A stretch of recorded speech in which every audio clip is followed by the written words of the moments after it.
Isang buwan matapos ang kasal ng anak kong si Jolene, tumawag ang photographer at bumulong, "Ginoo, may napansin akong masama sa mga litrato. Pumunta kayo agad ng mag-isa at huwag na huwag kayong magsasabi ng kahit ano sa inyong anak. Bago tayo magpatuloy, mag-subscribe muna sa channel at ipaalam sa amin kung saan kayo nakikinig sa mga comments." Tumunog ang telepono habang kasalukuyan akong umiinom ng kape. Martes ng umaga, tahimik ang bahay. Nakakalat sa mesa ko ang financial report. Ang ganitong katahimikan ay kinita ko matapos ang 40 taong pagtatayo ng Reyes Home Center. 3 tindahan sa buong Metro Manila. Magandang negosyo, magandang buhay. Muntik ko nang hindi sagutin ang unknown number. Ginoong Reyes. Nanginginig ang boses ng babae. Ito si Karina Torrijos. Ako ang naglitrato sa kasal ni Jolene noong nakaraang buwan. Kailangan ko kayong makita agad, nang mag-isa. Huwag na huwag ninyong sasabihin sa anak ninyo. Hinigpitan ko ang hawak sa telepono. Anong problema? Hindi ko maipaliwanag sa telepono. Pero may nakita ako sa mga litrato. Isang bagay na napakaseryoso. Nagbago ang ihip ng hangin sa opisina ko. Parang humihingal ako. Anong klaseng bagay? Bukas ng umaga, 9:00, sa studio ko sa Makati CBD. Pakiusap, Ginoong Reyes, pumunta kayong mag-isa. Bago ako makasagot, ang boses ni Weng sumabog mula sa kusina. "Benjay, 3 beses ko nang sinabi sa'yo. Kailangan ko na ang sasakyan na yon. Nakakahiya na ang Toyota Vios ko." Ang tawa ni Benjay, umalingaw-ngaw mula sa sala, may telebisyon na umaandar sa likod. "Pupunta ako," sabi ko sa telepono, halos hindi ko na marinig ang sarili kong boses. Bumuga ng hangin si Karina. "Salamat." Humihingi ako ng paumanhin, Ginoong Reyes, taos-puso. Binaba niya ang telepono. Naupo ako ng walang kibo sa aking mesa, nakadikit pa rin ang telepono sa tainga, nakatingin sa frame photograph sa dingding. Si Jolene sa wedding dress niya, nagniningning. Si Samuel sa tabi niya, nakatuksedo. 1 buwan na ang nakalipas. 3.5 milyong piso ang ginastos ko noong araw na iyon. Worth every penny para makita ang panganay kong anak na masaya. Isang bagay na napakaseryoso sa mga litrato. Itay. Si Weng, lumitaw sa pintuan ko, telepono sa isang kamay, susi ng kotse sa kabila. "Narinig mo ba ako? Kailangan ko ng pera para sa bagong kotse. 7 taon na ang Toyota Vios, at nakakahiya na." Tiningnan ko ang bunso kong anak, 31 taong gulang, nakatira sa bahay ko ng 4 na taon na. Pansamantala, sabi niya noong lumipat siya, pagkatapos ng diborsyo niya. Si Benjay, sumunod 6 na buwan pagkatapos. Walang bayad sa renta, walang end date. "Pag-uusapan natin mamaya, anak."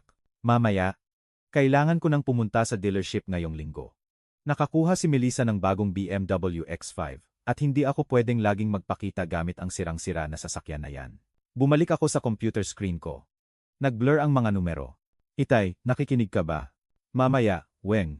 Padabog siyang umalis at naglaho. Humampas ang mga yapak niya sa hagdan. Isang pinto ang sumara ng malakas. Kinuha ko ang kape ko. Malamig na. Sa bintana ng opisina ko.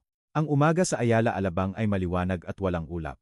Nagsisimula na ang init ng Hulyo. Mukhang normal ang lahat. Pero mali ang pakiramdam ko. Gumapang ang araw. Sinubukan kong mag-focus sa inventory reports, quarterly projections, payroll schedules. Paulit-ulit na bumabalik ang isip ko sa nanginginig na boses ni Karina. Perpekto naman ang kasal, hindi ba? Nagniningning si Jolene. Maasikaso si Samuel. Ang seremonya sa Botanical Gardens, ang reception sa upscale resort, lahat elegante, tasteful, mahal. Ano ba ang posibleng mali sa mga litrato? Tawag ng tanghali, pumasok si Benjay sa opisina ko, nang hindi man lang kumatok. Hindi kailanman kumatok. Basta na lang papasok na parang siya ang may-ari ng lugar. "Oy, Tay." Sabi ni Weng, "Naging kakaiba ka raw tungkol sa kotse." Hindi ako tumingin sa computer ko. Sabi ko, "Pag-uusapan natin mamaya." "Oo, pero desidido na siya." "Siguro, ibigay mo na lang ang pera, para maging mapayapa." Sumandal siya sa doorframe ko, nakakrus ang braso. 38 taong gulang, walang trabaho. Nabubuhay sa allowance ng anak ko, na ang ibig sabihin, nabubuhay sa akin. "Benjay, nagtatrabaho ako." Sige. Sinasabi ko lang. Happy wife, happy life, di ba?" Ngumiti siya at umalis. Happy wife. Hindi man lang niya pinakasalan si Weng. 4 na taon nang magkasama, nakatira sa bahay ko, at hindi man lang niya magawang maging opisyal. Pero may opinyon siya kung paano ko dapat gastusin ang pera ko. Tumayo ako at naglakad papunta sa bintana. Sa ibaba, ang pool ko, kumikinang, hindi ginagamit. Ang guest house kung saan nakatira sina Weng at Benjay ay nasa dulong bahagi ng property. Hiwalay na pasukan, may kumpletong kusina, 2 kwarto. Pinatayo ko yan, iniisip na baka magamit ng mga darating na apo, balang araw. Walang apo, sina Weng at Benje lang. Ang hapon, lumipas hanggang gabi. Uminit ako ng leftover pasta, kumain ng mag-isa sa kitchen counter, habang si Benje ay inukupa ang sala ko, at si Weng ay nakikipag-video call sa itaas, ang tawa niya, tumatagos sa kisame. Alas 7:30, tumunog ang doorbell ko. Si Jolene, nakatayo sa front step ko, perpekto gaya ng dati. Naka-tailored blazer, designer jeans, ang ngiti na namana niya sa nanay niya. Ang panganay ko, ang matagumpay, marketing executive, magandang bahay o apartment pa lang, kasal kay Samuel Fajardo, isang investment banker. Hi, Itay. Hinalikan niya ang pisngi ko at lumampas sa akin papasok sa bahay. Napadaan lang ako sa neighborhood. Naisip kong dumaan. Ang Ayala Alabang papunta sa bahay niya sa BGC ay hindi neighborhood, pero hindi ko na sinabi. Umupo siya sa couch ko, nag-cross ng binti, tumingin sa paligid ng sala na parang tinatasa niya. Kumusta ka? Mukha kang pagod. Mahabang araw. Mga bagay tungkol sa negosyo. Kinuha niya ang isang framed photo mula sa side table ko. Sila ni Weng noong bata pa. Tinitigan. Ibinaba, bahagyang off-center. Naghahanap kami ng bahay ni Samuel. May nakita kaming napakaganda sa BGC. 4 na kwarto, pool. Tanaw ang bundok. Talagang perpekto. Umupo ako sa upuan sa tapat niya, naghintay. Ang problema, kailangan naming kumilos ng mabilis. Competitive ang market ngayon. Kailangan namin ng tulong mo para sa down payment. Ngumiti siya ng buong puso. 2 milyong piso. Naiintindihan mo, di ba? Pagkatapos ng lahat ng gastos mo sa kasal, ito na lang ang magkukumpleto ng aming buhay. Matutulungan mo kaming magsimula ng maayos. 2 milyong piso, sinabi na parang nanghihiram lang ng truck ko. May humigpit sa dibdib ko. Lumawak ang hollow feeling mula kanina. 2 milyong piso, ulit ko. May problema ba, Tay? May bahagyang edge sa boses niya. Napakababa, kaya't hindi ito mapapansin ng karamihan. Kailangan naming kumilos ng mabilis. Competitive ang market. Akala ko, gusto mo kaming tulungan na magsimula ng maayos. Tiningnan ko ang anak ko. Talagang tiningnan ko siya. Ang designer clothes, ang manicured nails, ang practiced warmth na hindi umabot sa mata niya. Pag-iisipan ko muna, anak. Ang ngiti niya, bahagyang pumalya. Pag-iisipan mo. Itay, mahalaga ito. Kami ni Samuel. Kailangan ko munang mag-review ng ilang bagay. Tumayo siya bigla. Sige, pero huwag kang masyadong matagal. Hindi namin pwedeng mawala ang bahay na ito. Kinuha niya ang purse niya, hinalikan ang pisngi ko ulit, mas malamig na ngayon. Mahal kita, Itay. Tawagan mo ako agad. Pinanood ko ang Mercedes niya na umalis, nakatayo sa pintuan ko. 2 milyong piso, ibinigay na parang pumayag na ako, na parang ang pera ko ay pera niya.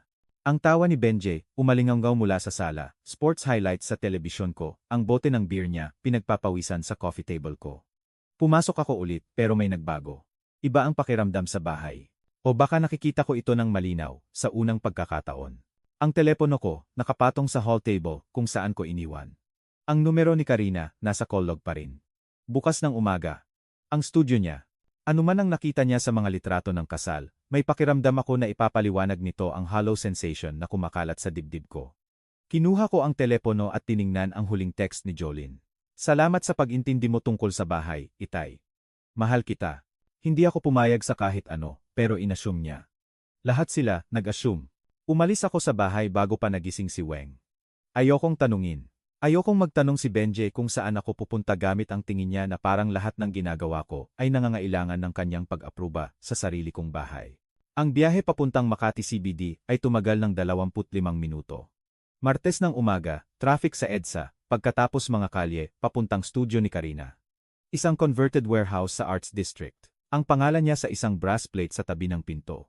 Ang mga kamay ko ay matatag sa manibela, pero paulit-ulit na bumabalik sa isip ko ang boses niya sa telepono.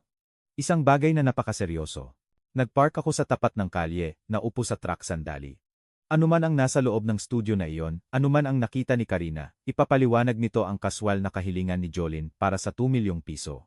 Ipaliwanag nito ang hollow feeling na dala-dala ko mula pa noong kasal. Alam ko. Ayaw ko lang malaman kung paano. Ang studio ay amoy kape at printer ink. Mga professional photograph na nakalinya sa mga dingding. Mga kasal, pamilya, corporate headshot. Sinalubong ako ni Karina sa pinto, mas bata kaysa sa naaalala ko noong araw ng kasal. Mga mid-40s siguro. Ninerbiyos ang mga kamay, humihingi ng tawad ang mga mata. Ginoong Reyes, salamat sa pagdating. Ikinandado niya ang pinto sa likod ko. Inihanda ko na ang lahat sa editing room. Sinundan ko siya sa gallery space papunta sa isang mas maliit na kwarto na pinangingibabawan ng isang malaking monitor at mga computer equipment. Mga wedding portfolio, nakasalansan sa mga shelf. Ang bintana, tanaw ang isang eskinita. Ang liwanag ng umaga, sumasala sa maalikabok na salamin. Gusto niyo ba ng kape, tubig? Ayos lang ako. Hindi ako ayos. Pakiusap, ipakita mo na lang sa akin. Tumango siya at umupo sa computer niya. Nanatili akong nakatayo sa likod ng upuan niya. Ginoong Reyes, muntik ko nang hindi kayo tawagan. Ilang araw akong nag-isip, pero kung ako ang nasa posisyon ninyo, gugustuhin kong malaman. Pakiusap, intindihin niyo, hindi ko hinanap ito. Humigpit ang lalamunan ko. Ipakita mo sa akin. Gumagalaw ang mga daliri niya sa keyboard. Puno ang monitor ng mga litrato mula sa kasal ni Jolene. Ang seremonya. Ang anak ko na naglalakad sa aisle. Si Samuel na naghihintay sa altar. Mga bisita na nakangiti. Lahat maganda. Lahat perpekto. Ito ang mga standard shots, mahinang sabi ni Karina. Ang nakita ninyo sa kasal, ang nakita ng lahat. Nag-click siya sa susunod na folder. 2 oras bago ang seremonya. Maaga akong dumating sa restaurant venue, nagte-testing ng exposure, nagka-calibrate ng equipment, may terrace na tanaw ang courtyard. Isa pang click. Nag-shoot ako sa isang bintana, ina-adjust ang light settings. Lumabas ang litrato. Hinigpitan ko ang hawak sa likod ng upuan niya. Si Samuel, ang manugang ko, nakatuksedo, hindi pa nakabuton ng maayos, nakadiin sa isang babaeng may pulang buhok. Hindi ang anak ko, hinahalikan siya, ang mga kamay niya sa buhok ng babae, ang mga braso ng babae sa leeg niya. Hindi isang magiliw na yakap. Hindi isang pamamaalam sa isang lumang kaibigan. Intimate, possessive, familiar. Gaano katagal bago ang seremonya? Ang boses ko, parang malayo. Sigurado ka sa oras. 2 oras bago. Nandito ang metadata. Petsa, oras. GPS coordinates. Hinila niya ang isang technical display. Mga numero, timestamps, location data. Maaga akong nasa restaurant venue, nagtetest ng exposure sa isang bintana. Aksidente kong nakuha ito, pero totoo. At may marami pang shots. Nag-click siya. Iba't ibang anggulo. Parehong eksena. Si Samuel at ang babaeng may pulang buhok, magkadikit. Sa isang litrato, nakikita ang kamay ng babae. Kaliwang kamay, nakadiin sa dibdib ni Samuel. Singsing sa kasal. Gintong singsing. Diamante. Ang babae. Lumapit ako sa screen. Ang singsing sa kasal. Kilala mo ba kung sino siya? Umiling si Karina. Hindi ko siya nakikilala sa guest list. Humihingi ako ng paumanhin, Ginoong Reyes. Hinila niya ang isa pang litrato. Ang isang ito, malinaw na ipinakita ang mukha ni Samuel. Walang pagkalito sa ekspresyon niya, walang kalasingan, kundi kumpiyansa, kontrol. Isang lalaki na alam ang ginagawa niya. 2 oras bago pakasalan ng anak ko. Dahan-dahan akong tumayo. Nanghihina ang mga tuhod ko. Bahagyang tumagilid ang kwarto, pagkatapos ay umayos. Maaari mo bang patunayan ang timing? Talagang-talaga. Patunayan mo. Oo.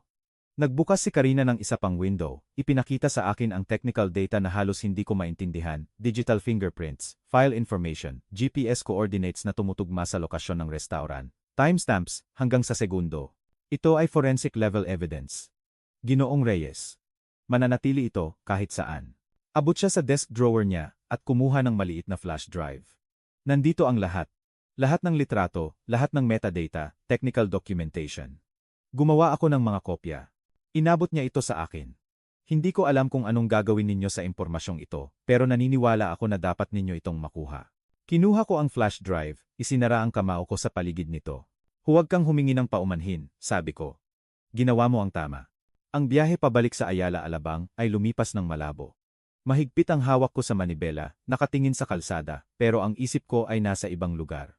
Si Samuel Fajardo, investment banker, makinis, mahusay magsalita, matagumpay, lahat ng gusto ko para sa anak ko. Hinahalikan ng ibang babae, 2 oras, bago ang kasal nila. Isang babaeng may suot na singsing sa kasal. Hindi pagkakamali, hindi cold feet, kinalkula, sinasadya. Bakit niya pa pinakasalan si Jolene? Ang tanong, umikot sa isip ko na parang buwitre. Bakit ituloy ang isang 3.5 milyong pisong kasal sa isang babae na pinagtataksilan mo, ilang oras bago ang seremonya? Bakit gumawa ng mga vow na iyon? Bakit ngumiti sa mga litrato na iyon? Ano ang punto? Alam ng truck ko ang daan pauwi nang hindi ko iniisip. Mga kalye ng Ayala Alabang, neighborhood ko, driveway ko. Ang flash drive ay nasa bulsa ko, mabigat na parang bato. Pumasok ako sa driveway ko pagkatapos ng 11:00. Ang bahay, mukhang pareho noong umalis ako, 2 oras na ang nakalipas. Parehong desert landscaping, parehong security light na kailangan ayusin, parehong lahat, pero hindi ako ang pareho. Binuksan ko ang front door. Si Benjay, nakahiga sa leather recliner ko, may beer sa kamay, may game show na umaandar. Hindi siya tumingin. Uy, old man. Kumuha ka pa sa akin ng beer habang nakatayo ka. Mula sa itaas, ang boses ni Weng. Itay, ikaw ba yan?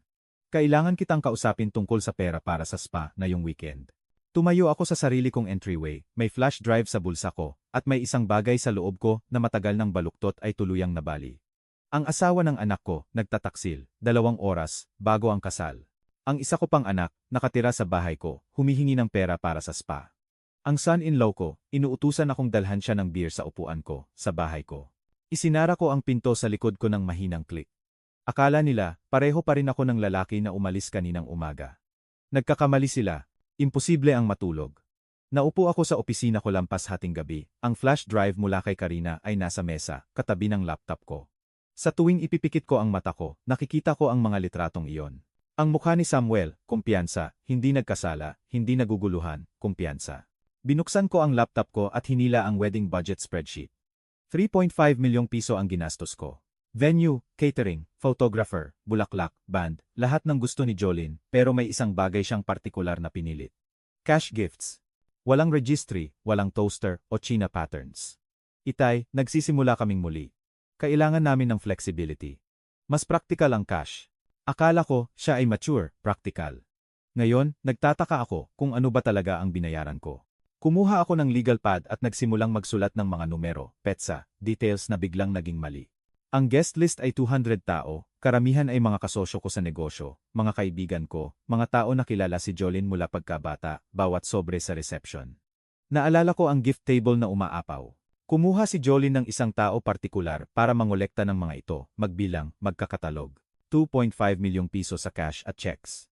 Sinabi niya sa akin ang total 1 linggo pagkatapos ng kasal, tumatawa tungkol sa kanilang swerte. Samuel at ako, sobrang blessed, itay. Sobrang generous ng lahat. Isinulat ko ang numerong iyon, nilagyan ng bilog. Pagkatapos, may naalala pa ako. Ang kasosyo ko sa negosyo, si Ginoong Marcos Chen, ay nagbigay kay Samuel ng check ng direkta sa reception. Welcome to the family, son. Start your life right. Nakatayo ako roon. 800,000 piso. Si Ginoong Chen ay mayaman, generous sa mga taong nirerespeto niya. Isinilid ni Samuel ang check na iyon at ngumiti. Salamat po, Ginoo. Hindi namin ito makakalimutan.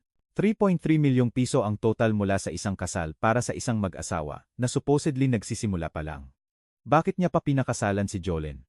Tinitigan ko ang tanong na iyon sa legal pad ko. Kung may ibang babae si Samuel, isang babaeng may suot na singsing sa kasal, bakit ituloy ang isang 3.5 milyong pisong seremonya? Bakit ngumiti sa mga litrato na iyon?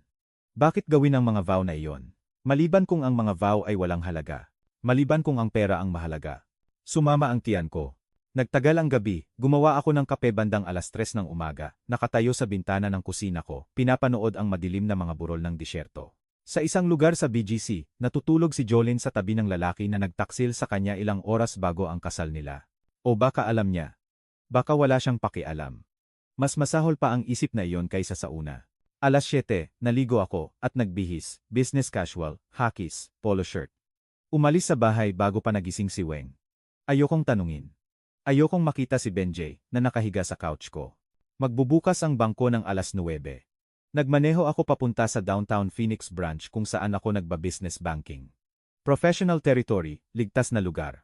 Ang manager, si Patricia Williams, sinalubong ako sa opisina niya, 15 taon na kaming nagtatrabaho. Ginoong Reyes. Anong nagdala sa inyo rito ngayong umaga? Gusto kong i-verify ang isang check na isinulat ko. Regalo sa kasal para sa anak ko, 1 milyong piso. Gusto kong siguraduhin na na-clear ng maayos. Hinila ni Patricia ito sa computer niya. Tingnan ko. Oo, nandito. Joint account para kina Samuel at Jolene Fajardo. Na-clear ang check ng walang problema.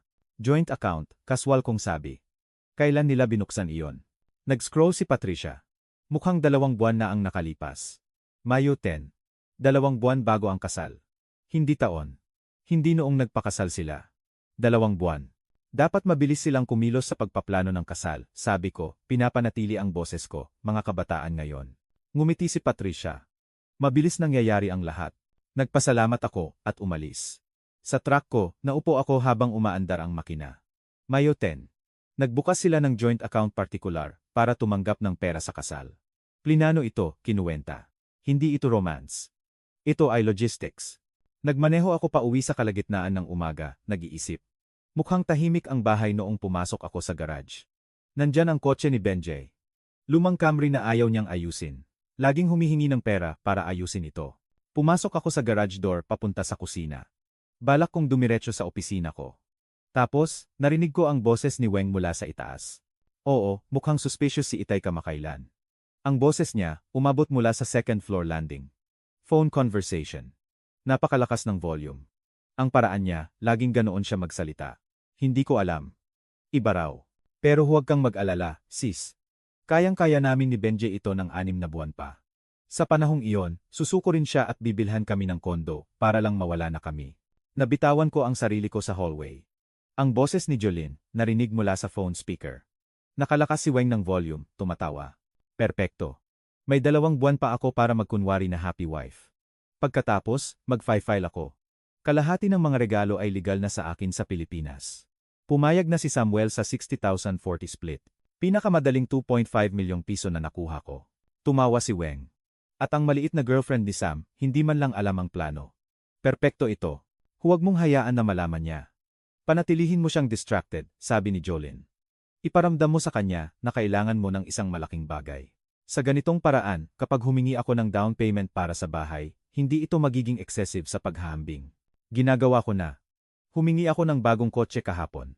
Mukha siyang naiinis. Pero susunod din siya. Lagi naman. Umatras ako. Tahimik, maingat. Bawat hakbang, sinukat hanggang sa makarating ako sa opisina ko. Isinara ang pinto, sumandal dito. Nanginginig ang mga kamay ko. 2 anak, parehong nagsisinungaling, parehong ginagamit ako. Ang isa, nagpaplano ng diborsyo para nakawin ang pera sa kasal. Ang isa, nakatira sa bahay ko. Tumatakbo ang oras hanggang sa bilhin ko sila. Playing happy wife. Pinakamadaling 2.5 milyong piso na nakuha ko. Muntik ko nang hayaan itong mangyari. Muntik ko nang isulat kay Jolene ang check na 2 milyong piso para sa down payment ng bahay niya. Muntik na. Umupo ako sa computer ko, nag-type ng property lawyer, Makati, Philippines. Ang pangalan ni attorney, Roberto Bert Manalastas, lumabas pangatlo sa mga resulta ng paghahanap. 25 taong experience. Real estate law.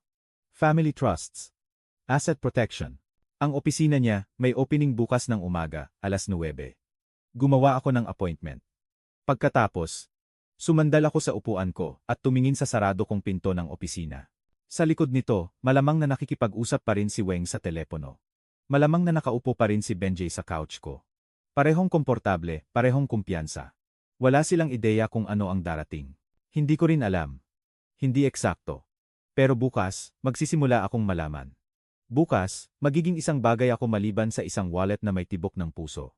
Ang opisina ni Attorney Manalastas ay nasa isang glass building sa Makati CBD, Ika, 13 Palapag. Dumating ako 10 minuto ng mas maaga at ginugol ang mga ito sa parking garage sa pag-oorganisa ng folder ko sa huling pagkakataon. Wedding spreadsheet, flash drive mula kay Karina. Ang mga notes ko mula kagabi. 3 pahina ng timelines, quotes, dollar amounts, evidence. Ang pagsakay sa elevator pataas ay naramdaman na mas matagal kaysa sa totoo. Nagpasya ako ng mga desisyon sa negosyo sa loob ng 40 taon, nakipag-negotiate sa mga supplier contract, humawak ng mga employee dispute, nakayanan ang mga pagbagsak ng ekonomiya. Hindi dapat ito naging iba, pero naging iba. Ito ang pamilya ko, ang mga anak ko. Bumukas ang mga pinto ng elevator. Hindi pamilya. Hindi na. Ginawa nila ang pagpipili ang iyon noong ginawa nila akong isang transaksyon. Ang reception area ay professional. Glass desk, leather chairs, abstract art na hindi ko naintindihan pero kinilala bilang mahal. Isang babae ang tumingin mula sa computer niya. Ginoong Reyes, handa na po si attorney, Manalastas para sa inyo. Ang opisina niya ay may floor-to-ceiling windows na tanaw ang Maynila, mahogany desk, mga aklat ng batas na nakalinya sa isang dingding, mga diploma, at bar certificate sa mga frame. Tumayo si Roberto Manalastas pagpasok ko, 50s, may kulay abong buhok sa sentido, matatag ang pakikipagkamay. Ginoong Reyes, pakiusap, umupo kayo. Maaari ko ba kayong ihandaan ng kape? Oo, black. Nagbuhos siya mula sa isang karafe sa kredensa, inabot sa akin ang isang ceramic mug, umupo sa likod ng mesa niya. Na-review ko ang intake form ninyo. Binanggit ninyo ang mga issue sa ari-arian at mga usapin ng pamilya. Sabihin ninyo sa akin kung anong nangyayari. Magsimula kayo kung saan may kabuluhan para sa inyo. Inilagay ko ang Manila folder ko sa mesa niya. Binuksan ito ng maayos. Isang buwan na ang nakalipas, binayaran ko ang kasal ng anak ko, 3.5 milyong piso. 3 araw na ang nakalipas, ipinakita sa akin ng photographer ang mga litrato ng manugang ko kasama ang ibang babae 2 oras bago ang seremonya. Kahapon, natuklasan ko ang plano ng anak ko. Ang kasal ay isang scam para mangolekta ng cash gifts at hatiin ang mga ito. Tumigil ang panulat ni attorney, manalastas sa legal pad niya. Kapag sinabi ninyong plinano, may evidence ba kayo na balak ng inyong anak at ng kanyang asawa na magdiborsyo mula pa sa simula? Narinig ko ang bunso kong anak sa telepono, kasama ang kanyang kapatid. Quote, 2 buwan pa at mag-file ako ng diborsyo. Kalahati ng mga regalo ay legal na sa akin. Iyan ang eksaktong salita ng anak ko. Ipinasa ko ang flash drive sa mesa niya. Ang mga litrato ng affair ay nandito, kasama ang metadata. Timestamps, GPS coordinates, lahat. Isinaksak ni attorney, manalastas ang drive sa computer niya, nag-click sa mga file. Hindi nagbago ang ekspresyon niya, pero bahagyang humigpit ang panga niya. At ang bunso ninyong anak, si Weng. Nakatira siya sa bahay ko ng 4 na taon. Kasama ang boyfriend niya. Walang renta, walang lease. Palaging humihingi ng pera. Hinila ko ang handwritten notes ko. Ang phone call kahapon, sinabi niya kay Jolene na kayang-kaya namin ito ng 6 na buwan pa hanggang sabilhan ko sila ng kondo. Naglista si attorney, manalastas, binilugan ang mga partikular na details, underlined ang 4 na taon at walang lease. Ginoong Reyes, sa batas ng Pilipinas, napakalinaw ng batas sa ari-arian. Ang bahay ninyo ay ari-arian ninyo. Kung walang nakasulat na kasunduan sa pag-upa at ipinahiwatig ninyo na wala may karapatan kayong simulan ang proseso ng pagpapaalis. Ang standard timeline ay 30 araw pagkatapos ng nakasulat na notisya. At ang bunso kong anak, ang boyfriend niya, 4 na taon silang nakatira roon nang walang bayad sa renta. Maaari ba nilang labanan ito? Hindi matagumpay. Kung walang lease, sila ay essentially mga bisita na nagtagal. Pinoprotektahan ng batas ang mga may-ari ng ari-arian. Ang 30 araw na notisya ay isang courtesy, hindi isang negotiation. May lumuwag sa dibdib ko. Isang courtesy, hindi isang negotiation. Kumuha si attorney, manalastas ng makapal na aklat mula sa shelf niya. Arizona Property Code ay, Philippine Property Code, bukas sa isang flag section, ipinihit ito para mabasa ko. Sumandal ako, scanned ang legal text, residential tenancy requirements, notice periods, eviction procedures. Diretso ito, sabi ni attorney, manalastas. Kami ay magdadraft ng isang formal na notisya. Ihahatid ninyo ito ng personal o sa pamamagitan ng certified mail. May 2 araw sila para umalis. Kung tumanggi sila, mag-file kami sa korte para sa pagpapaalis. Dahil sa kawalan ng anumang kasunduan sa pag-upa, mabilis na nagpapasya ang mga hukom sa mga kasong ito. Kumusta naman ang iba pa? Tumingin ako mula sa aklat. Ang mga asset ko, ang negosyo ko. Ayaw kong may makuha sila kapag wala na ako. Nilinaw nila. Ako ay isang resource lang para sa kanila. Isinara ni attorney. Manalastas ang property code.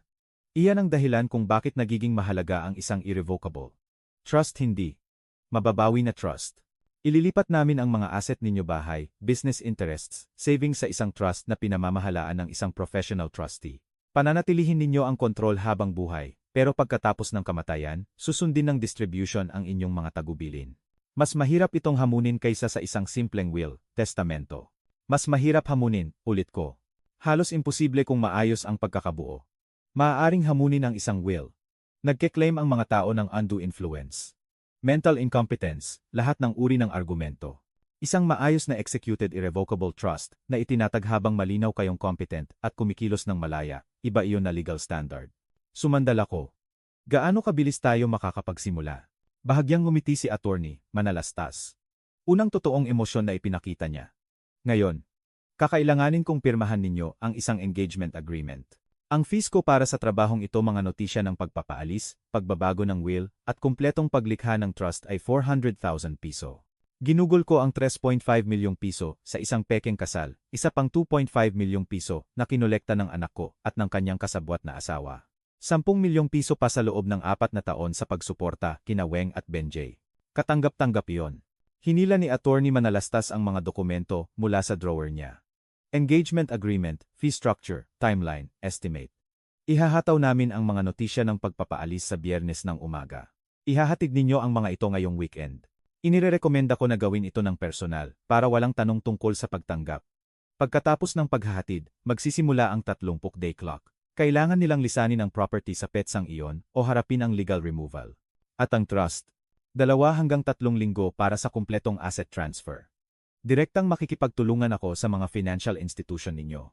Kakailanganin namin ng kasalukuyang statements para sa lahat ng accounts, mga property deeds, mga dokumento ng pagmamay-ari ng negosyo. Ang paralegal ko ang makikipag-ugnayan sa inyo sa mga specifics. Ipinasa niya ang kontrata sa mesa ko. Binasa ko ito ng maingat. Taon ng negosyo ang nagturo sa akin yan. Scope of work, fee schedule, timeline, lahat ng ipinangako ni attorney. Manalastas, formalizado sa legal language. Pumirma ako ng matatag ang kamay. Nag-countersign si attorney. Manalastas, nilagyan ng petsa, inabot sa akin ang mga kopya. Ginoong Reyes, dapat kong banggitin, malamang nasisirain nito ang relasyon ninyo sa inyong mga anak ng permanente. Kapag naihatid na ninyo ang mga notisya ng pagpapaalis, kapag natuklasan nila ang istruktura ng trust, walang pagbabalik tanaw. Alam ko, handa kayo para diyan. Inisip ko ang tawa ni Weng sa telepono. Ang kaswal na kalupitan ni Jolene na playing happy wife. Pinakamadaling 2.5 milyong piso na nakuha ko. Sila ang sumira sa relasyon. Kinikilala ko lang ang realidad. Tumango si attorney, Manalastas. Kung gayon, malinaw tayo. Tatawagan ko kayo sa Biyernes ng umaga kapag handa na ang mga dokumento. Nagkamayan kami ulit. Mas matagal ngayon. May dumaan sa pagitan namin. Professional respect. Siguro. Pag-unawa. Umalis ako sa opisina niya, dala ang mga kopya ng kontrata, timeline outline, trust structure summary, mga legal document na nangangahulugan ng isang simpleng bagay. Binabawi ko ang buhay ko. Ang elevator pababa ay mas mabilis kaysa sa pagsakay pataas. Ang gravity, kumikilos pabor sa akin.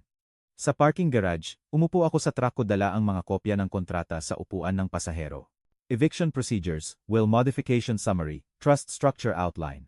Nagbas ang telepono ko. Text mula kay Jolene.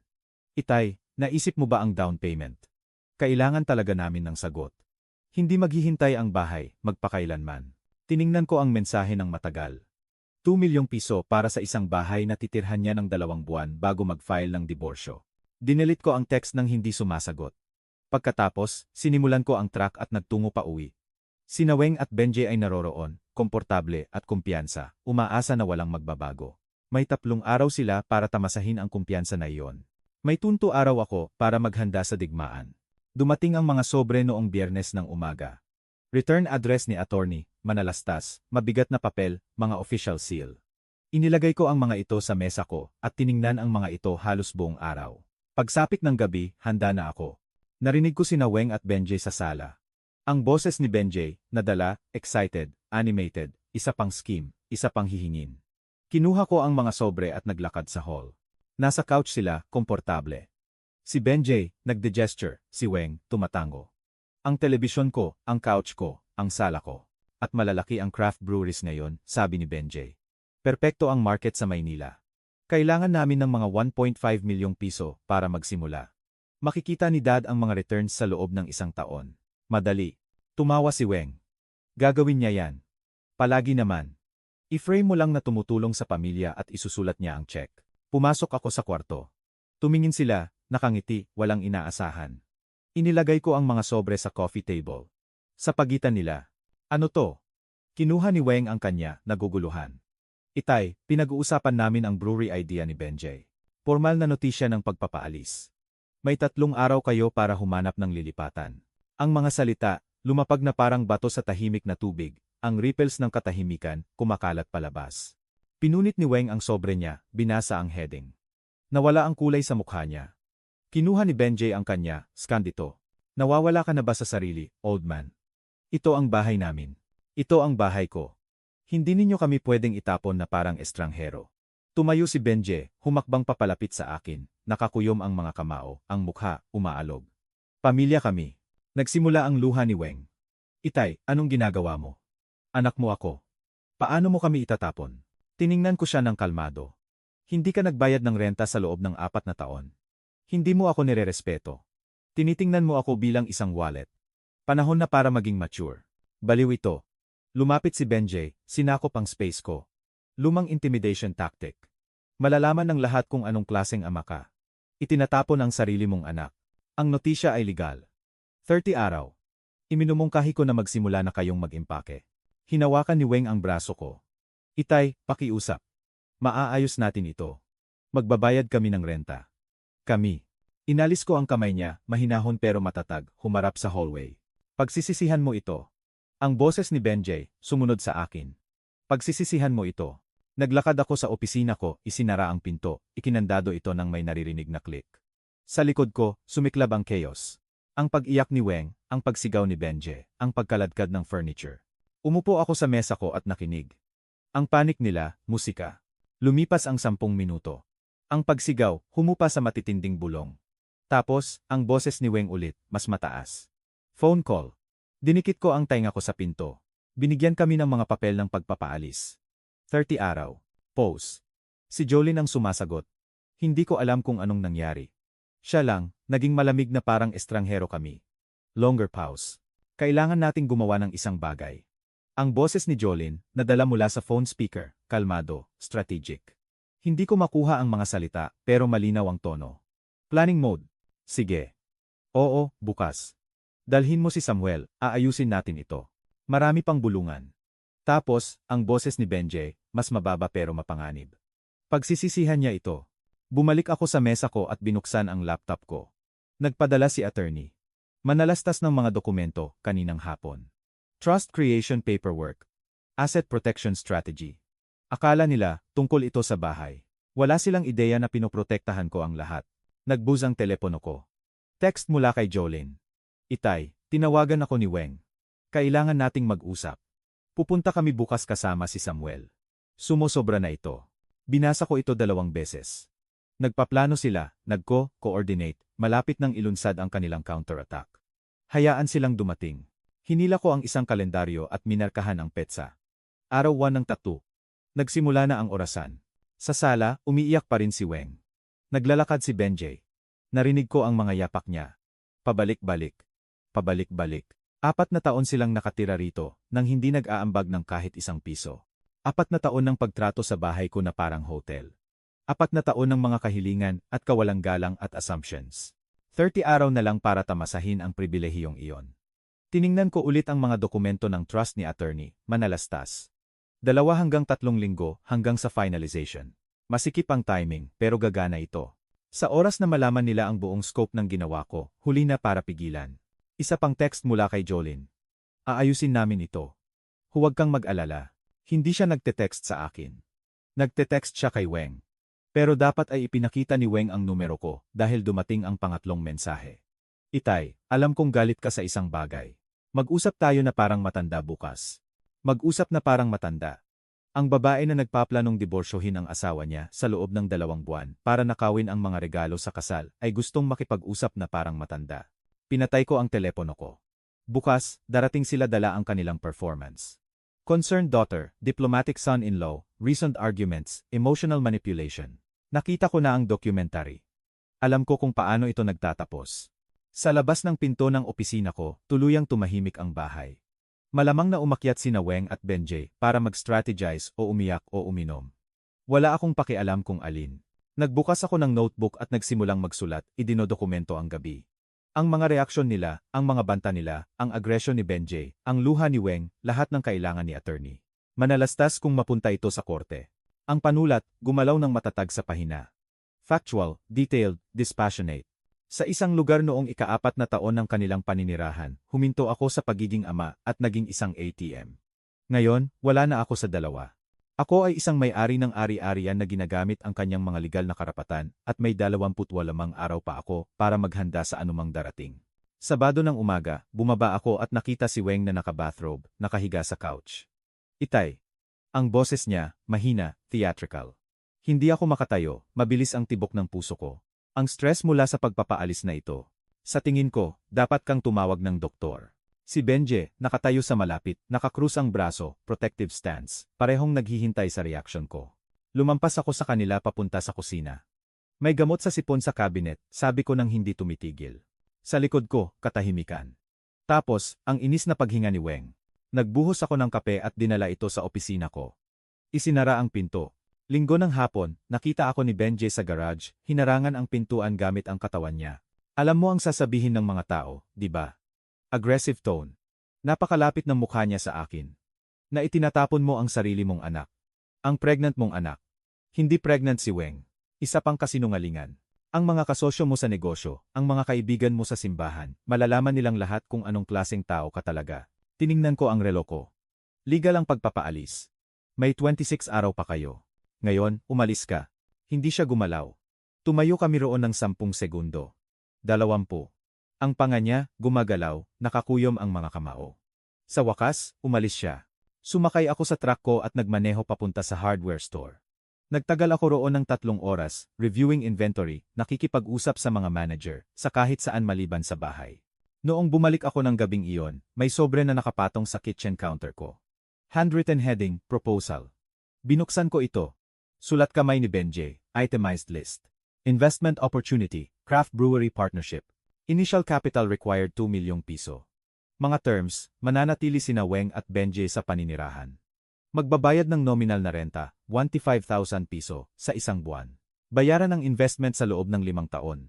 2 milyong piso, pataas mula sa 1.5 milyong piso na binanggit niya noong Biyernes ng gabi. Desperation ang nagpapalaki ng mga numero. Binasa ko ang buong bagay. 2 pahina. Financial projections na hinila mula sa kung saan. Mga pangako ng returns. Mga garantiya ng family harmony. Sa ilalim, this solves everything. We stay, you profit. Family stays together. Inifold ko ito, naglakad papunta sa sala kung saan sila naghihintay, at ibinalik ito, hindi. Ang mukha ni Weng, nagkabasag-basag. Itay, sinusubukan naming makipag-compromise. Hindi, ulit ko, at bumalik sa opisina ko dala ang hapunan ko. Sa pader, narinig ko ang inis na mga bulong nila, mga akusasyon, hindi paniniwala, ang tunog ng mga pinggan na humahampas. Lunes at Martes, lumipas ng pareho. Si Weng, nag-alternate sa pagitan ng luha at katahimikan. Si Benjay, umuugoy sa pagitan ng mga banta at bargaining. Pinanatili ko ang routine ko. Trabaho, bahay, opisina, pagkain ng mag-isa. Ang presensya nila, naging background noise. Miyerkules ng gabi, dumating si Jolene. Tumawag siya kaninang hapon. Itay, pupunta kami para sa hapunan. Kami ni Samuel. Kailangan nating mag-usap bilang isang pamilya. Hindi isang kahilingan, isang anunsyo. Dumating sila ng 6:00. Si Jolene, may dalang mga grocery bag. Magluluto kami ngayong gabi. Masyado kang nagtatrabaho. Ngumiti si Samuel. Matatag na pakikipagkamay. Rodolfo. Sana ayos lang na bigla na lang kaming sumulpot. Nag-aalala si Jolene. Dapat ay sinusuportahan ng pamilya ang isa't isa sa mga mahirap na panahon. Sinakop nila ang kusina ko. Si Jolene, naghiwa ng mga gulay. Si Samuel, naghanda ng mesa. Si Weng, lumabas mula sa itaas. Makeup perpekto. Walang senyales ng kanyang sakit. Si Benji, lumitaw, bagong ligo, naglalaro ng reasonable adult. Isang intervention na maingat na itinanghal. Umupo kami para sa pagkain na inihanda nila. Manok, kanin, salad. Maganda ang presentation. Nagbuhos si Jolene ng wine. Nag-small talk si Samuel tungkol sa trabaho niya sa car sales. Lahat, nag-perform ng normal. Pagkatapos, nagbago ng gears si Jolene. Itay, dapat ay mahirap itong pamahalaan ng mag-isa. Lahat ng kwartong ito, ang yard work, ang maintenance. Naisip mo na ba ang isang mas maliit? Isang magandang kondo? Hiniwa ko ang manok ko. Ngumuya ng dahan-dahan. Kinuha ni Samuel ang thread. Malakas ang real estate market ngayon. Mabilis mabenta ang mga bahay sa Ayala Alabang. Maaari kang makakuha ng top dollar. Tulungan mo kaming iset up ang lahat ng komportable. Nandyan na. Hinawakan ni Jolene ang picture frame sa side table. Inayos ito. Territorial gesture. Tutulungan ka namin lumipat, syempre. At anuman ang kikitain mo. Masarap sana kung maihahati sa pamilya. Tulungan sina Weng at Benjay na makapagsimula. Tulungan kami ni Samuel sa down payment ng bahay namin. Lahat, makikinabang. Ang bahay. Gusto nila ang pera mula sa benta ng bahay, hindi inheritance balang araw. Ngayon, nag-click ang realization ng may perpektong kalinawan. Itay, sinasabi ko lang, tumatanda ka. Hindi ba mas madali kung may isang bagay na manageable? Mas kaunting responsibilidad. Ibinalik ko ang tinidor ko, tumingin sa bawat isa sa kanila. Jolene, Samuel, Weng, Benjay. 4 na mukha, 4 na magkakaibang mask, isang agenda. Hindi ko ibebenta ang bahay ko. Tumawa si Jolene ng mahina. Edge sa ilalim. Itay, walang nagpipressure sa'yo. Nag-aalala lang kami. Tumayo ako. Salamat sa pag-aalala ninyo. Ayos lang ako. Magandang gabi. Ang pagkaladkad ng upuan ko, ang paglalakad papunta sa opisina ko, ang pagsara ng pinto. Sa likod ko, shocked silence, tapos matinding bulong. Kinuha ko ang telepono ko, at dinayal ang cell ni attorney. Manalastas. Kailangan kitang makita ngayong gabi. Urgent. Pupunta ako sa opisina sa loob ng 30 minuto. Naghintay ako hanggang sa marinig ko ang pag-alis ng mga kotse nila. Ang Mercedes ni Jolene, tapos ang Camry ni Benjay na sumusunod, nagko-coordinate, nagpaplano ng kanilang susunod na hakbang. Kinuha ko ang mga susi ko at nagmaneho papuntang Makati CBD. Ang opisina ni attorney. Manalastas, maliwanag. 23 palapag na bintana, nagniningning. Sinalubong niya ako sa lobby. Nagko-coordinate sila ng strategy para makuha ang mga asset ko, sabi ko, habang sumasakay kami sa elevator pataas. Ang pagpapaalis, trigger ng isang bagay. Ngayon, gusto nilang ibenta ko ang bahay, hatiin ang proceeds. Ang hapunan ngayong gabi ay reconnaissance. Sa opisina niya, kumuha si attorney, manalastas ng mga bagong dokumento. Kung gayon, accelerate namin ang paglikha ng trust. Lahat bahay, negosyo, savings. Ililipat sa professional management. Pananatilihin ninyo ang ganap na kontrol habang buhay. Pero pagkatapos ng kamatayan, susundin ng distribution ang inyong eksaktong mga tagubilin. Hindi nila ito mahahamon. Hindi nila ito mamanipula. Gaano kabilis tayo makakakilos? Magsisimula ako ng paperwork bukas. Babaguhin din namin ang bank account beneficiaries agad. Alisin ang mga anak ninyo ng tuluyan. 400,000 piso para sa paglikha ng trust, pero sulit ang bawat sentimo. Gawin mo. Hinila niya ang mga form sa computer niya, beneficiary change authorizations. Trust structure outlines. Pinirmahan ko ang lahat. Electronic signatures na nasaksihan, legal. 40 minuto ang lumipas, umalis ako dala ang mga kopya ng lahat. Ang biyahe pa uwi, naramdaman na iba, mas magaan. Dumating ako malapit sa hating gabi. Madilim ang bahay, maliban sa living room lamp. Sa loob, natulog na sina Weng at Benjay. Walang laman ang mga baso ng wine sa coffee table ko. Malamang na ginugol nila ang gabi sa pagpaplano kasama si Jolene sa speakerphone. Hayaan silang magplano. May mga kopya ako ng trust paperwork sa briefcase ko. Sisimulan ni attorney, manalastas ang asset transfers bukas. Sa loob ng 3 linggo, lahat ng itinayo ko ay mapoprotektahan. Ipinakita ng telepono ko ang 3 missed calls. Jolene. Walang mensahe. Alam niya na may nagbago ngayong gabi. Siguro, naramdaman niya na masyadong marami ang inihayag ng pag-uusap sa hapunan. Inisip ko ang performance nila. Ang diplomat act ni Samuel. Ang mungkahi ni Jolene na ibenta ang bahay. Everyone benefits. Lahat, maliban sa akin. Nagkamali sila sa pagkalkula. Akala nila, isa akong mahinang matandang lalaki na maaari nilang manipulahin sa pagsuko ng gawain ng buhay ko. Tapos na akong maging mahina. 26 na araw hanggang sa umalis sina Weng at Benjay. 3 linggo hanggang sa ma-finalize ang trust. Mayroon sila ng ganoong katagal para tamasahin ang pakiramdam na may leverage pa rin sila. Mayroon ako ng ganoong katagal para siguraduhin na hindi na nila ako mamanipula ulit. 2 linggo na ang lumipas mula noong naihatid ko ang notisya ng pagpapaalis. 15 araw na lang ang natitira. Inihanda ko ang mesa ng dining room ng mag-isa ngayong gabi. 5 place setting. Ang magandang china na hindi ko nagamit mula noong bata pa ang mga anak ko.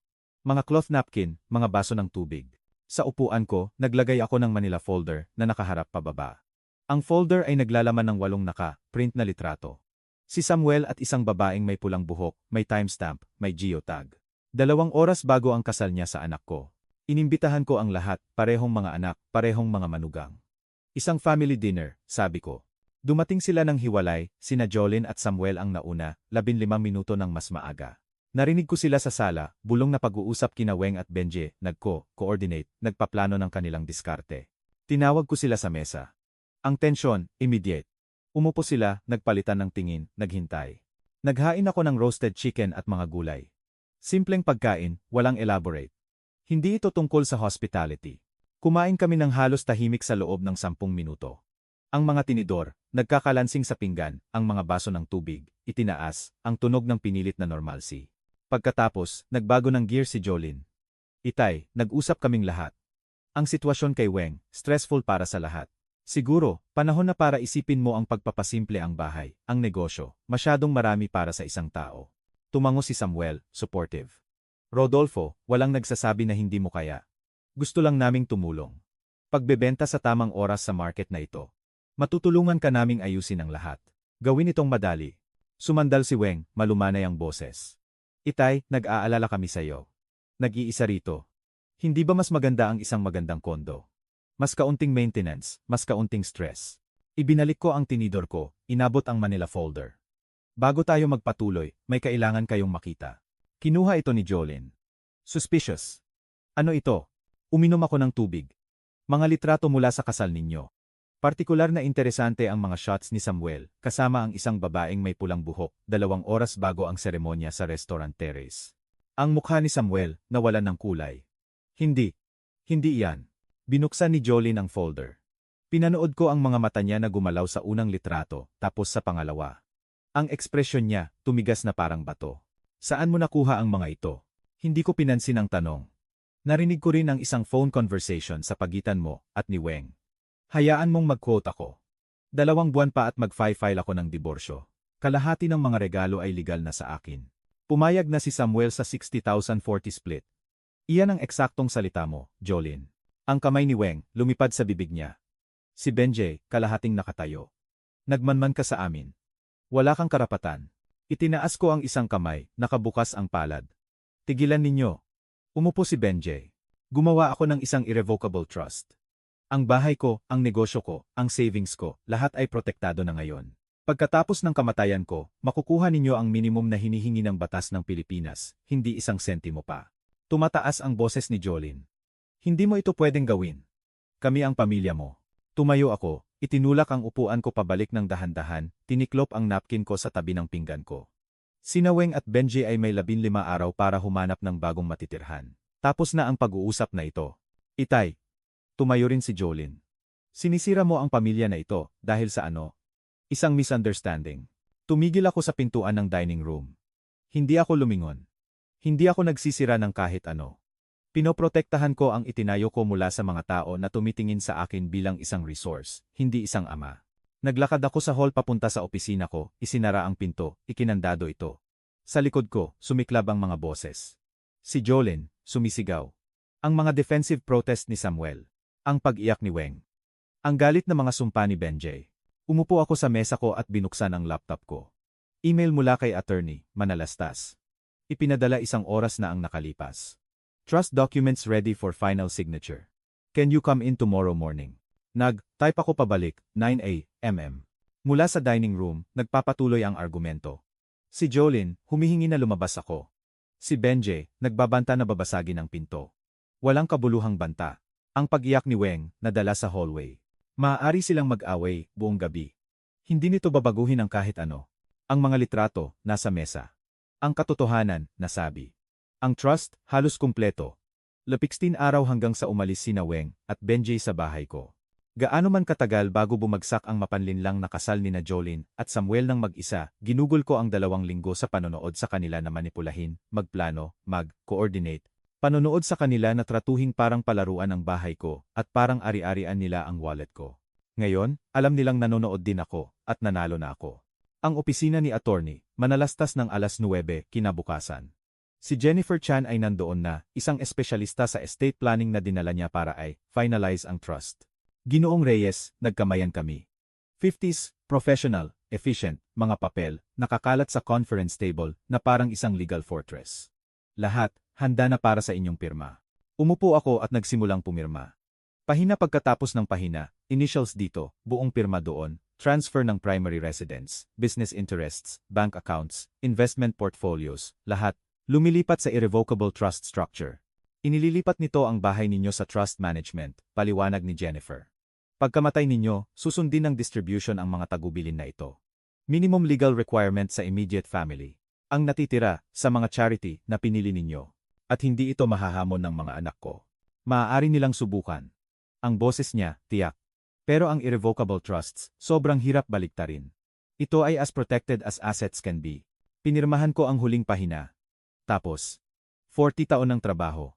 Protektado. Nagmaneho ako pauwi, pakiramdam ko ay mas magaan kaysa sa nakalipas na buwan. Ang susunod na 10 araw ay naging isang masterclass sa psychological warfare. Araw 2, nakita ko ang coffee maker ko na basag sa sahig ng kusina. Si Benjay, nakaupo sa mesa. Newspaper na nakakalat sa harap niya. Ay, iyan. Nagkibit balikat siya. Nadulas sa kamay ko kaninang umaga. Nangyayari ang mga aksidente. Winalis ko ang basag ng walang komento. 16 araw na lang, sabi ko, itinapon ang mga piraso sa basurahan. Araw 4. Narinig ko si Weng na nakikipag-usap kay Aling Patring sa likod ng bakod. Ang kapitbahay namin. Pinanood ko mula sa bintana. Si Weng, pinunasan ang mga mata niya gamit ang tissue, mga dramatic gesture. Itinatapon niya kami ng walang mapuntahan. Hindi ko alam kung anong nangyari sa kanya. Mukhang hindi komportable si Aling Patring. Sigurado akong maaayos ninyo iyan ng tatay mo, iha. Hindi ko alam. Nagbago siya. Parang hindi na siya ang parehong tao. Tumalikod ako sa bintana. Hayaan siyang mag-perform para sa mga kapitbahay. Wala itong binago. Araw 7. Dumating si Jolene kasama ang isang babaeng may dalang clipboard. Itay, ito si Dr. Morales. Siya ay isang psychologist. Naisip naming makakatulong kung mag-uusap. Nanatili akong nakatayo, nakakrus ang braso. Hindi ako pumayag sa anumang pag-uusap. Ngumiti ang babae ng professionally. Ginoong Reyes, nag-aalala ang anak ninyo tungkol sa mga kamakailang pagbabago sa behavior. Bigla ang mga desisyon, pagputol sa pamilya. Maaari itong magpahiwatig ng mga underlying issues na. Tigil. Tiningnan ko si Jolene. Umalis na kayong dalawa. Ngayon, Itay, sinusubukan niyang tumulong. Kung makikinig ka lang, ito ang bahay ko. Umalis na kayo. Umalis sila. Araw 10. Umuwi ako mula sa tindahan at nakita ang pinto ng opisina ko na bahagyang nakabukas. Palagi ko itong isinasara ng kumpleto. Sa mesa ko, ang mga dokumento ng trust, nakaupo eksakto kung saan ko iniwan ang mga ito. Halos eksakto. Iba ang pagkakabaluktot ng sulok. May tumingin sa kanila. Nang gabing iyon, mas tahimik si Weng kaysa sa dati. Palaging sumusulyap si Benjay sa kanya. Alam na nila ngayon. Talagang alam. Ang trust ay totoo. Ang pera ay wala na. Araw 11-12. Kumatok si Weng sa pinto ng opisina ko. Hapon. Wala si Benjay sa kanya. Itay, maaari ba tayong mag-usap? Tayo lang. Nag-gesture ako sa upuan. Umupo siya, may tissue na sa kamay, pulang-pula ang mata. Naisip ko ang lahat. Tama ka tungkol kay Benjay, tungkol sa kung paano kami nabubuhay. Hindi siya magandang impluwensya sa akin. Nakikita ko na ngayon. Nag-antay ako. Nakagawa ako ng mga kakilakilabot na pagkakamali. Humihingi ako, nagmamakaawa, ng tawad mo. Isa pang pagkakataon. Kaya kong magbago. Kaya kong maging anak na nararapat sa iyo. Ang performance ay walang depekto. Nanginginig ang boses, vulnerable posture, nakasandal pasulong. Lahat ng manipulation technique sa arsenal niya. Hayaan kong humaba ang katahimikan. Pinanood siya. Talagang pinanood siya. Kung talagang napagtanto mo ang mga pagkakamali mo, Weng, hindi ka pupunta rito na humihingi ng tawad bilang isang transaksyon. Pupunta ka ng walang inaasahang anumang kapalit. Pero humihingi ka ng bahay, ng pera, para baguhin ko ang isip ko tungkol sa trust. Hindi, gusto ko lang. Gusto mong paniwalaan ko na sinira ka ni Benjay, na ikaw ay isang biktima. Pero narinig kita sa telepono kasama si Jolene na nagpaplano nito. Pareho kayong tumatawa, tungkol sa pagmamanipula sa akin. Nagbago ang mukha niya. Huminto ang luha. Tumigas ang boses. Sige. Sige. Gusto mong mag-isa. Mag-isa ka. Pero huwag mong asahan na may pakialam kami sa mangyayari sa'yo. Hindi ako tumayo, hindi ako nag-react. 8 araw, Weng. Magsimula ka ng mag-impake. Tumalikod siya at umalis. Malakas na bumagsak ang pinto. Sa kisame, narinig ko ang pagtalon niya sa hagdan, ang boses ni Benjay na nagtatanong. Tapos ang galit na sagot ni Weng, mga salita na hindi maintindihan, pero malinaw ang tono. Sinasabi niya na hindi ito gumana, na hindi ako susuko, na kailangan na talaga nilang humanap ng apartment. Ang realidad, sa wakas, bumabagsak. Hinila ko ang kalendaryo ko. 8 araw hanggang sa eviction deadline. Inayos na ni attorney. Manalastas para sa sheriff kung tatanggi silang umalis ng kusang loob. Nagpakita ang telepono ko ng text mula kay Jolene. Sana masaya ka. Sinira mo ang pamilya na ito. Dinelit ko ito nang hindi sumasagot.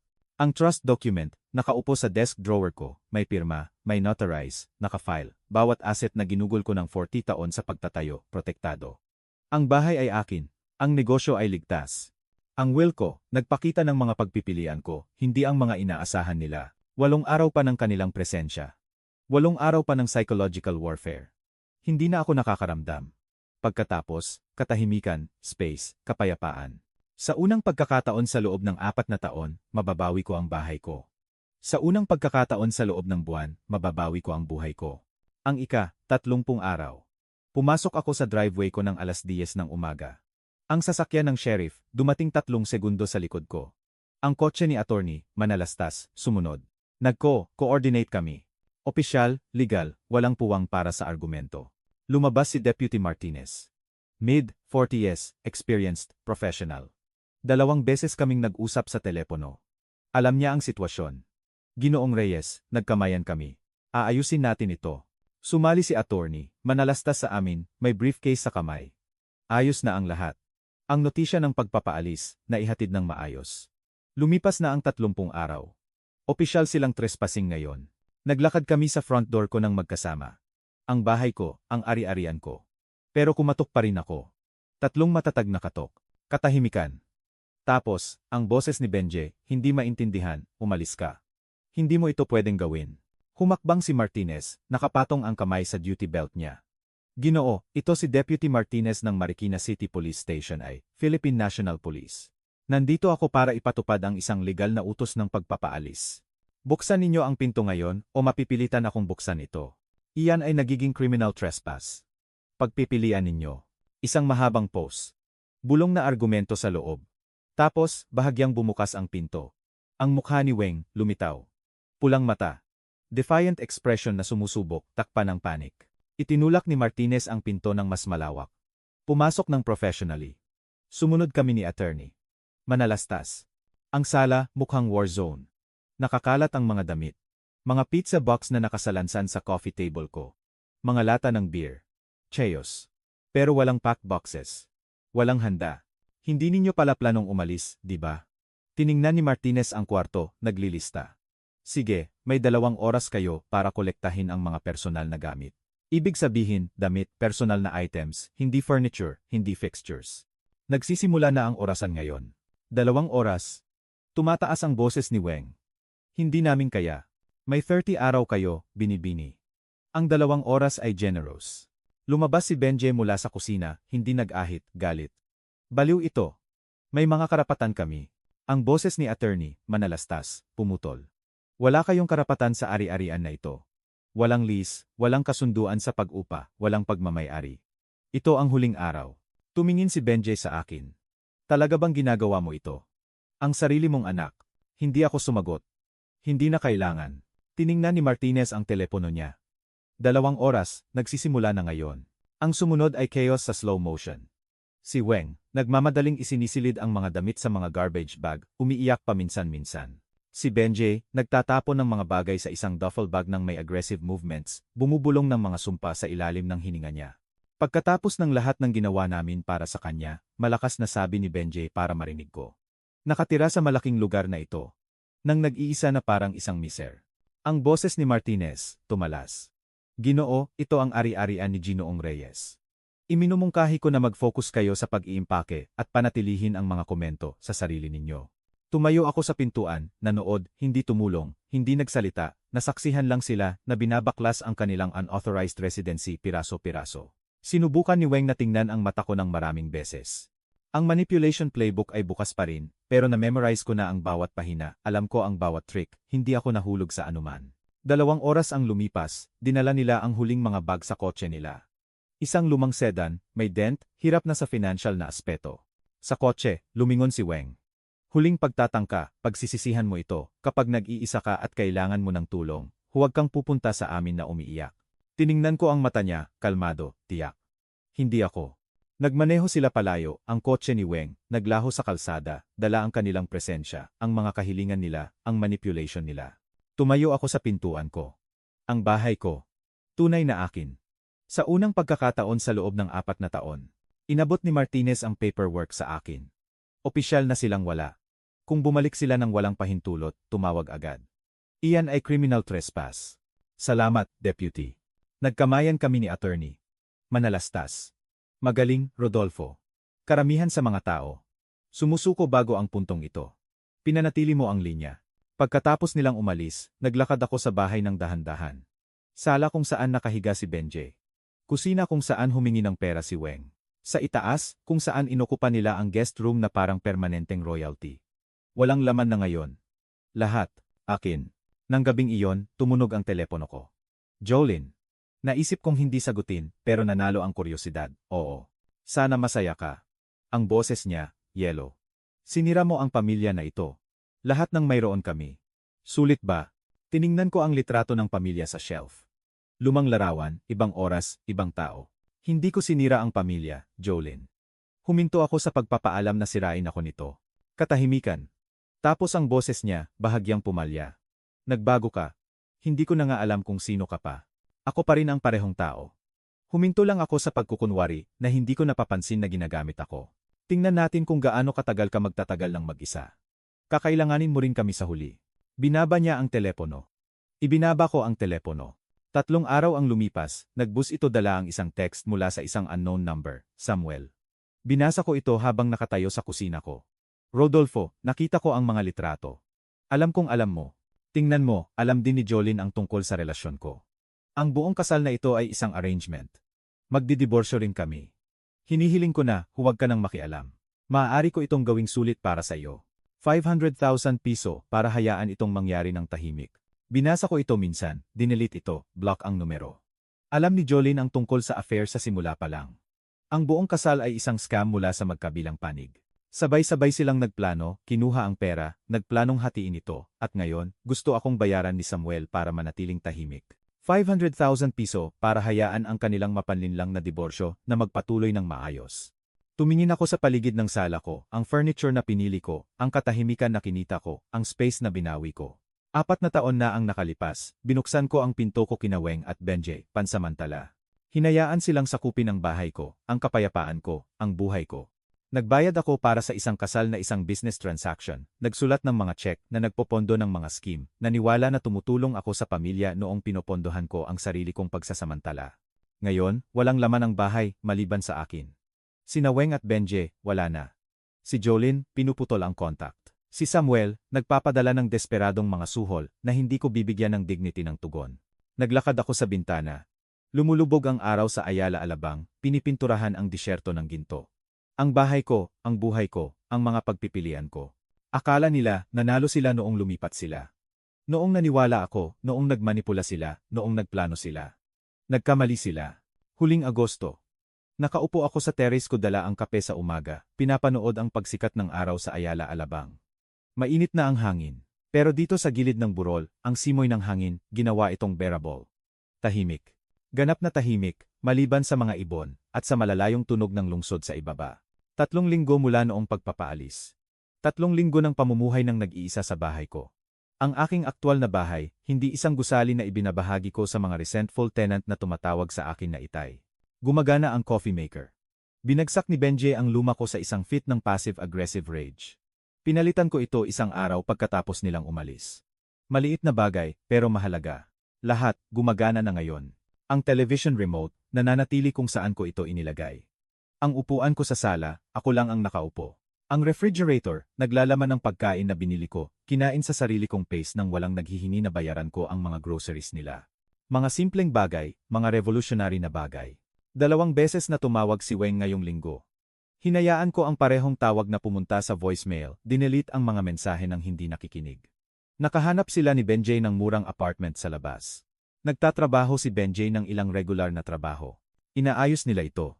Nang walang pera ko, nang walang bahay ko. Mabuti. 1 beses ding tumawag si Jolene, 2 linggo na ang nakalipas, humihingi ng pera. Kailangan ko ng tulong para sa down payment pagkatapos ng diborsyo. 1 milyong piso lang. Ikaw ang tatay ko. Sinabi ko ang isang salita. Hindi. Pagkatapos, binaba ko ang telepono. Walang paliwanag, walang pagkakasala, boundary lang. Nagdiborsyo sila ni Samuel gaya ng plano. Inayos ng korte ang sitwasyon ng regalo sa kasal nila. Parehong nawalan ng pera sa mga lawyer. Ironic justice. Nagplano silang mangolekta ng cash, nauwi sa paggugol nito sa legal fees, para hatiin ang natitira. Dumating ang postman sa kalagitnaan ng umaga. Kinuha ko ang mail, dinala ito pabalik sa terrace. Isang sobre mula sa firm ni attorney, Manalastas. Mabigat na papel. Binuksan ko ito gamit ang letter opener ko. Final trust documents. Lahat, na-file. Lahat, secured. Ginoong Reyes, nagsimula ang sulat. Lahat ng trust documents ay na-finalize na at na-file sa estado. Ang inyong business interests ay nailipat na sa trust management. Ang estate distribution instructions ay secured. Pananatilihin ninyo ang ganap na kontrol, habang buhay na may ironclad na proteksyon pagkatapos nito. Binasa ko ito 2 beses, tapos isinantabi. Kumpleto. Legal fortress na itinayo. Estate na protektado. Buhay na nabawi. Ang telepono ko, nakapatong sa mesa sa tabi ng guitar learning book na ginagawa ko. Miyerkules, mayroon akong pangatlong lesson. Matagal ko nang gustong tumugtog. 40 taon nang ibig sabihin na balang araw, kapag may oras na ngayon. Biyernes, nagboluntaryo ako sa senior center sa paggawa ng repairs. Ang hardware expertise ko, kapaki-pakinabang, tumutulong sa mga taong nangangailangan nito, na pinahahalagahan ito, na hindi humihingi nito bilang karapatan. Tumunog ang telepono. Unknown number. Muntik ko nang hindi sagutin, tapos ginawa ko. Ito si Rodolfo. Isang boses ng babae, familiar. Ginoong Reyes. Ito si Karina Torrijos, ang photographer mula sa kasal ng anak ninyo. Sana, ayos lang na tumawag ako. Iniisip ko kayo, nagtataka ako, kung kumusta na ang lahat. Karina, ang babae na nagpakita sa akin ng katotohanan. Karina, hindi. Ayos lang. Sa totoo lang, natutuwa akong tumawag ka. Ang ginhawa sa boses niya. Hindi ako sigurado kung dapat ba. Noong araw na iyon sa studio ko, ipinapakita ko sa inyo ang mga litratong iyon, naiisip ko ito ng maraming beses. Sana, ginawa ko ang tama. Ginawa mo. Talagang ginawa mo. Binago ng mga litratong iyon ang lahat. Binigyan mo ako ng katotohanan noong lahat ay nagpapakain sa akin ng kasinungalingan. At kumusta na ang lahat ngayon, kung hindi mo tututulan na magtanong ako? Tumingin ako sa lambak, ang liwanag ng umaga, ang kapayapaan. Ayos ang lahat, Karina. Sa unang pagkakataon sa napakatagal na panahon, baka taon, talagang ayos ang lahat. Sobrang natutuwa akong marinig iyan. Karapat-dapat ka sa kapayapaan. Mayroon akong surprise. Gusto mo bang magkape minsan? Gusto kong magpasalamat sa iyo ng maayos at honestly, masarap sana na mag-usap lang. Nakikinig ako sa pagngiti niya. Gusto ko iyan. Kumusta sa susunod na linggo? Ang susunod na linggo, perpekto. Pagkatapos naming magbaba, nanatili ako sa terrace. Kape kasama si Karina sa susunod na linggo. Isang guitar lesson sa Miyerkules. Volunteer shift sa senior center. Biyernes. Business inspection. Huwebes. Isang buhay, isang routine na itinayo sa paligid ng gusto ko, hindi ang hinihingi ng iba. Inisip ko ang paglalakbay, ang tawag ng photographer na sumira sa mga illusion ko, ang evidence, ang narinig na pag-uusap, ang mga konsultasyon sa lawyer. Ang notisya ng pagpapaalis. Ang family dinner, kung saan inihayag ko ang lahat. Ang huling mga araw ng psychological warfare, ang sheriff sa pinto ko, bawat hakbang, kailangan, bawat boundary, essential. Akala ng mga anak ko, sinira ko ang pamilya, na pinili ko ang pag-iisa kaysa sa pag-ibig. Nagkamali sila. Pinili ko ang sarili ko, kaysa sa bersyon nila ng pag-ibig na mukhang pagnanakaw. Pinili ko ang kapayapaan kaysa sa obligasyon. Pinili ko ang katotohanan kaysa sa komportableng kasinungalingan. Tumataas ang araw, pinaiinit ang terrace. Tinapos ko ang kape ko. Sa loob, naghihintay ang gitara. Isang buhay, naghihintay. Isang hinaharap na itinayo sa matapat na pundasyon, hindi mapanlinlang na quicksand. Tatawag ulit si Weng, hahayaan ko itong pumunta sa voicemail ulit. Maaaring mag-text si Benjay. Ide-delete ko ito. Maaaring humingi si Jolene. Tatanggihan ko. Natututo silang lutasin ang sarili nilang problema. Natututo akong hayaan sila. Ang trust documents, nakaupo sa mesa ko sa loob. Bawat asset protektado. Bawat desisyon, akin. Tumayo ako at naglakad sa terrace railing. Tumingin sa Ayala Alabang. Ang bahay ko, ang view ko, ang kapayapaan ko. Nag-iisa, oo, pero malaya. At sa unang pagkakataon sa loob ng taon, baka sa unang pagkakataon, iyan ang eksaktong gusto ko. Ang susunod na kabanata ay akin upang isulat. Kape kasama ang isang tao na walang gusto maliban sa pag-uusap. Guitar music na ginawa para sa sarili kong kasiyahan. Repairs na ginawa dahil pinili kong tumulong, hindi dahil may humingi nito. Isang buhay na nabuhay sa terms ko. Ang hustisya ay hindi paghihiganti. Ito ay proteksyon. Ito ay mga boundary. Ito ay ang pagsasabi ng hindi, kapag ang hindi ay ang tanging matino na sagot. Iniligtas ko ang sarili ko. At sulit iyan sa lahat. Kung nagustuhan ninyo ang kuwentong ito, paki-like ang video na ito, mag-subscribe sa channel, at ibahagi ang inyong mga impression sa kuwentong ito sa mga comments. Para makinig sa susunod na kuwento, i-click ang box sa kaliwa. Salamat sa panonood.